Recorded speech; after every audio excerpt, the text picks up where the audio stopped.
Hello दोस्तों। आज मैं आपको एक ऐसे इंसान के बारे में बताने जा रहा हूँ जिन्होंने सिर्फ अपने लिए नहीं बल्कि पूरे समाज और आने वाली पीढ़ियों के लिए काम किया। उनका नाम है सोनम वांगचुक। वे एक इंजीनियर, वैज्ञानिक और शिक्षक और पर्यावरण प्रेमी है जिन्होंने भारत में जलवायु परिवर्तन यानी क्लाइमेट चेंज से लड़ने के लिए कई अनोखे आविष्कार किए। सोनम वांगचुक का जन्म लद्दाख में हुआ। लद्दाख एक बहुत ही ठंडी और कठिन जगह है जहां पानी की और मौसम की मार लोगों की जिंदगी को प्रभावित करती है। बचपन से ही उन्होंने देखा कि पहाड़ों का बर्फ धीरे धीरे कम हो रहे हैं और लोगों को खेती के लिए पानी नहीं मिल पा रहा। इसी समस्या का हल ढूंढने के लिए उन्होंने विज्ञान और तकनीक का सहारा लिया। उनका सबसे प्रसिद्ध आविष्कार है आइस स्तूप। आइस स्तूप एक कृत्रिम बर्फ का पहाड़ होता है। सर्दियों में पानी को जमा करके बड़ी बर्फ की संरचना बनाई जाती है जो गर्मियों में धीरे धीरे पिघलती है और किसानों को पानी देती है। इस आविष्कार ने लद्दाख के कई गांवों में पानी की समस्या को कम किया और पूरी दुनिया में भारत का नाम रोशन किया। इसके अलावा उन्होंने ऐसे सोलर हीटेड टेंट और बिल्डिंग्स बनाए जो बेहद ठंडे इलाकों में भी बिना ज़्यादा बिजली के गर्म रहती है।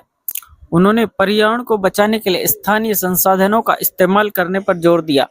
उनका मानना है कि विकास ऐसा होना चाहिए जो प्रकृति को नुकसान न पहुंचाए। सोनम वांगचुक ने शिक्षा के क्षेत्र में भी बहुत बड़ा काम किया। उन्होंने लद्दाख में बच्चों के लिए ऐसी शिक्षा प्रणाली बनाई जो किताबों के साथ साथ जीवन की वास्तविक समस्याओं को हल करना भी सिखाती है। उनके जीवन से प्रेरित होकर फिल्म थ्री इडियट्स का मशहूर किरदार फुनसुक वांगडू बनाया गया था। याद होगा आपको थ्री इडियट्स, फुनसुक वांगडू। दोस्तों, कुछ समय पहले सोनम वांगचुक और उनके साथियों ने लद्दाख के लोगों के अधिकारों और पर्यावरण की रक्षा के लिए शांतिपूर्ण प्रदर्शन किया था।